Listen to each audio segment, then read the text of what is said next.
Class 7th और ये आपका चैप्टर है 7th weather climate and animal adaptation.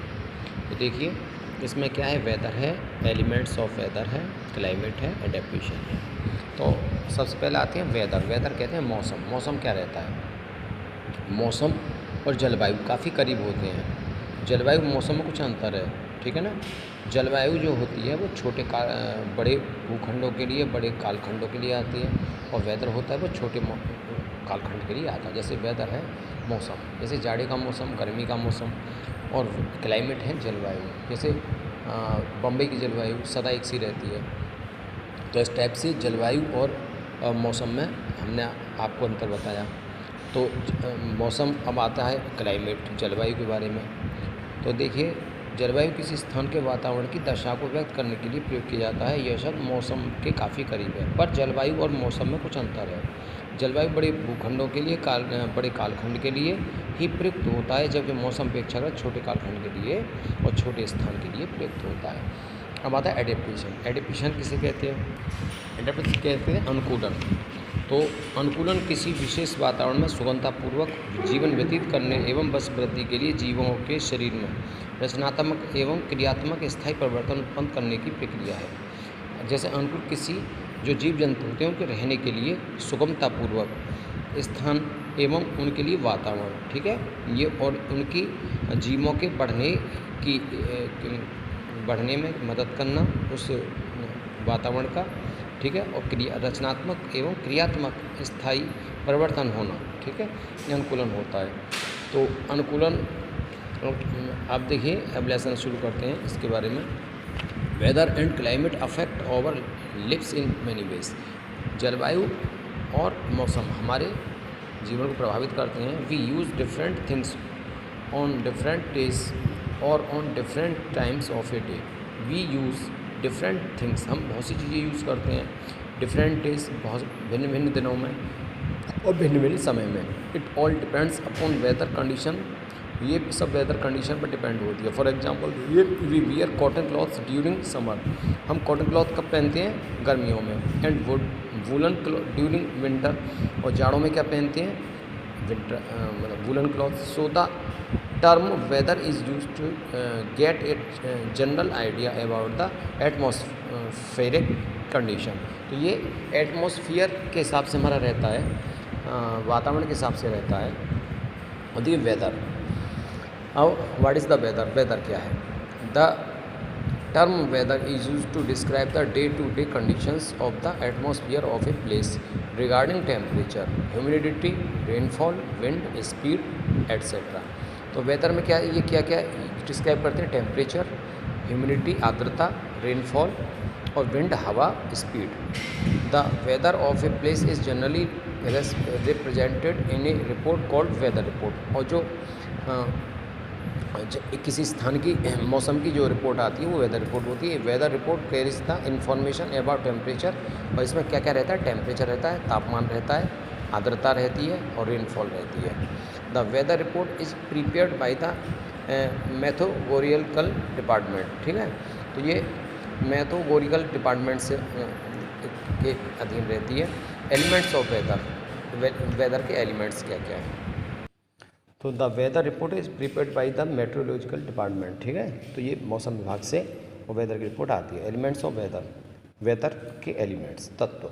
All the factors that determines the weather of a day are called elements of weather. These elements keeps on changing, resulting the changing in weather of a place. Let us discuss them in detail. देखिए temperature, इसमें weather में क्या क्या आता है? Weather के जो तत्व हैं, टेम्परेचर आता है इसमें सबसे पहले। The temperature of a place is different in different times of a day. तो एक जो दिन में टेम्परेचर जो दिन का रहता है वो डिफरेंट रहता है किसी भी स्थान का।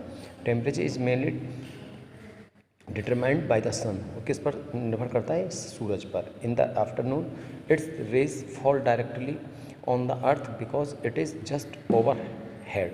जो हमारे सिर पर जो सूरज रहता है दोपहर में, तो वहाँ गर्मी ज़्यादा रहती है। During this time the earth receives the maximum amount of the sun's heat. और इस टाइम में जो हमारी पृथ्वी है, हमारी जो अर्थ है, वो मैक्सिमम हीट एब्जॉर्ब करती है। The sun rays fall slant on the earth in the morning or evening. So the amount of heat that the earth receives during the time of the it is less. So morning and evening and cold that the afternoon and the time of sunrise and sunset. The sun is below the horizon and at a maximum angle with the earth, so these times are even colder. देखिए सुबह के time और शाम के time बहुत कम गर्मी रहती है, क्योंकि जो सूरज होता है वो तिरछी उसकी किरणें हमारे ऊपर पड़ती हैं और वो इसमें जो है हीट कम रहती है. The temperature called maximum minimum thermometer is use to measure the maximum and minimum temperature of the day. तो उस थर्मामीटर में सुबह के टाइम और शाम के टाइम सबसे कम टेम्परेचर आता है अगर नापेंगे तो. ह्यूमिडिटी, आर्द्रता. Humidity is defined as the amount of water vapour present in the atmosphere. Humidity is more in the areas near the sea of a ocean. तो जहाँ पर समुद्री इलाके हैं तो वहाँ पर आर्द्रता ज़्यादा रहती है. Humidity leads to rain when it exceed a certain value. The unit use to measure humidity is gram per cube metre. देखिए यहाँ पर समुद्री इलाके होते हैं वहाँ पर आर्द्रता ज़्यादा रहती है और आर्द्रता रहती है तो वहाँ पर बरसात आती है. जैसे कि बम्बई वगैरह में, चेन्नई में यहाँ पर बरसात अधिक आती है क्योंकि ये समुद्र के किनारे बसे हुए हैं.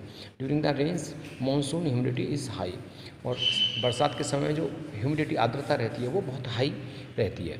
Relative humidity is the relation of amount of water vapor present in air at a particular temperature to the maximum amount of water vapor the air can hold at the temperature it is exist a percentage.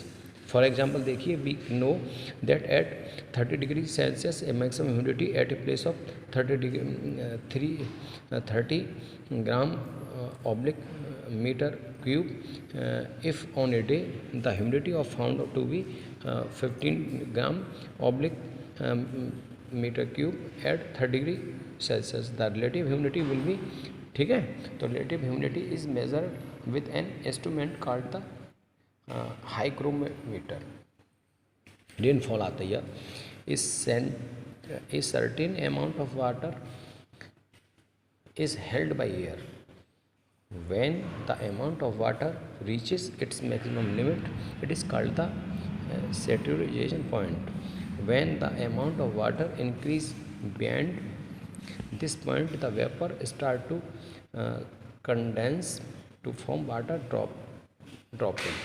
The tiny water droplets combine together to form bigger drops which become heavy for air to hold, so they start falling on the earth as rain.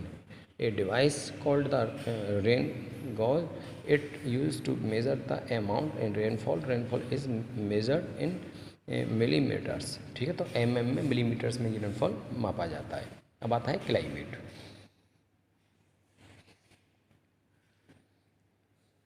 The average weather of a place over a long period of time at least 25 years is called climate.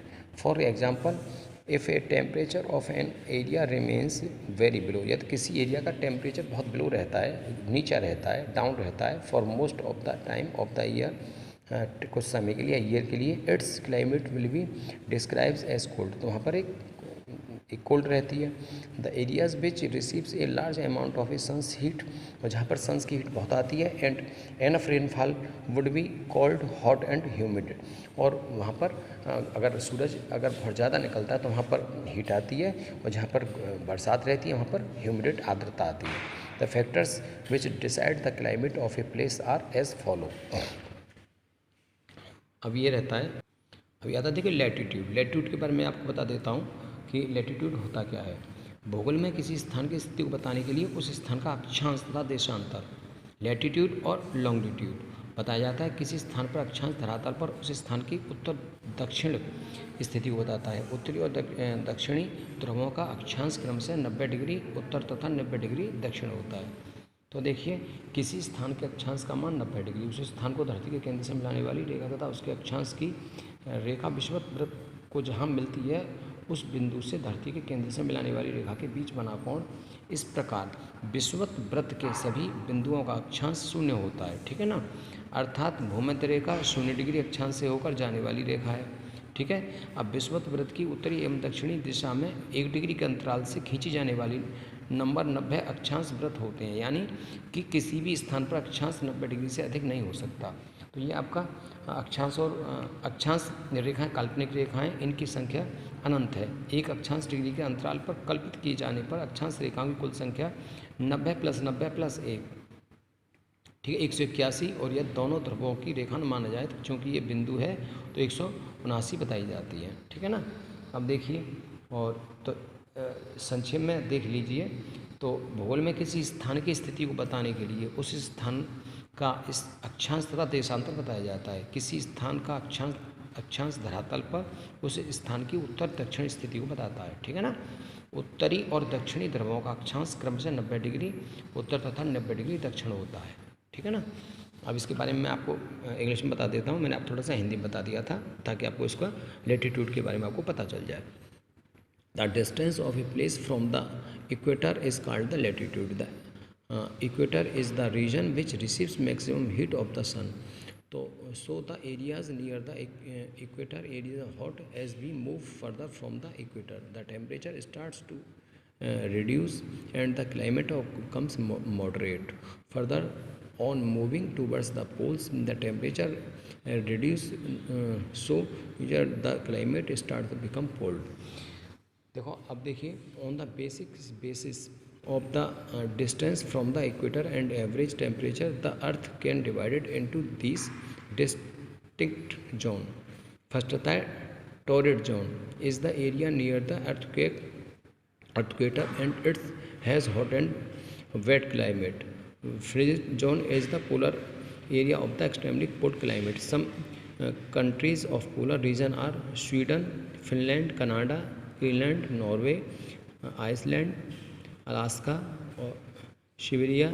ये अब temperature third temperature is located between the earth equator and the poles. It has a moderate climate. अब देखिए altitude, altitude क्या होता है। अब देखिए ये आता है एल्टीट्यूड। एल्टीट्यूड क्या होता है, ऊंचाई किसी बिंदु या वस्तु का समुद्र तल से उत्थापन होता है। विमानन में यह फिट में नापा जाता है। तो देखिए वातावरण दबाव ऊंचाई बढ़ने के साथ घटता है। यही सिद्धांत ऊंचाई नापने वाले उपकरण अल्टीमीटर में प्रयोग होता है, ठीक है। अब जैसे देखिए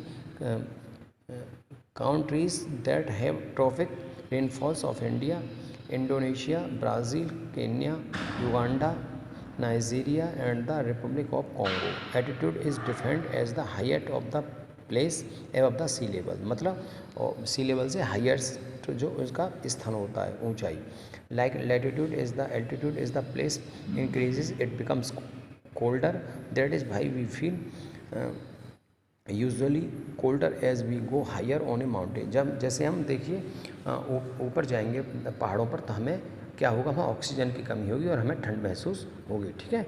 तो दबाव के सापेक्ष तो ऊंचाई पर दबाव कम होने के कारण वहाँ ऑक्सीजन की कमी होती है और हम जितना ऊंचे जाएंगे वहाँ पर हमें ठंड महसूस होगी, जैसे पहाड़ों पर हमें ठंड लगती है। अब आता है देखो winds. Climate of a place is also decided by the direction and speed of winds. If winds are hot and dry like those which blow from Rajasthan to Delhi in summer, Rajasthan Delhi में देखिए ये winds जो hot wind होती हैं, the place becomes very hot, वहाँ पर गर्मी अधिक लगती है। ठीक है, जहाँ पर जनसंख्या घनत्व ज़्यादा होगा और जहाँ पर रेतीली ज़मीन होगी वहाँ पर जो हवा है वो गर्म हवा चलेगी। It wind move from mountain to plains, तो माउंटेन से प्लेन्स पर हवा हमेशा चलती है। The plains becomes cold, plains जो रहता है वो कोल्ड रहता है। And if winds blow from oceans like those in monsoon they brings rains, और जहाँ पर ये हवाएं समुद्र से होकर आती हैं तो यहाँ पर ये क्या होता है, ये रेन आती है। ठीक है ना। अब आता है एडेप्टेशन। एडेप्टेशन क्या होता है, अनुकूलन। क्या होता है, अनुकूलन। जो ये रहते हैं हमारे जो जीव जंतु रहते हैं तो उनके बारे में आपको बताएंगे एडेप्टेशन क्या होता है सेकंड वीडियो में। ठीक है ना।